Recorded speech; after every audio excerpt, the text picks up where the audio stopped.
من امبارح والدنيا مقلوبة على خبر هروب الفريق صدقي صبحي ب10 مليار دولار. الخبر ترند من عشية على تويتر، وحدش عارف ايه الحكاية. هريدي يرحب بكم، وقرر بعد تفكير طول الليل يقول لكم ايه الحكاية. ارزعوا الفيديو بلايك وتعالوا وراي. نهارها هريدي قالوا له في هديك جعل حدود مصر والسودان وبط بيضة.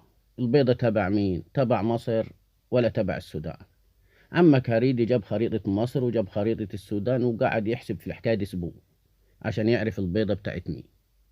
هريدي اللي صدق حكاية الديك دي لما بيض بيضة عمل حسبة صغيرة، لقي ال1,000,000 دولار من فئة الورقة ب100 دولار هيطلع وزنها 10 كيلو.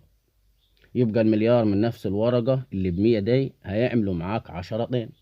يعني ال10 مليار لو وزناهم من الورقة الواحدة 100 دولار هيعملوا معاك 100 طين. طب أماني، في حد عاقل يصدق إن واحد هيهرب من المطار ب100 طن دولارات؟ يا راجل ده هريدي بتاع الديك ما صدقش.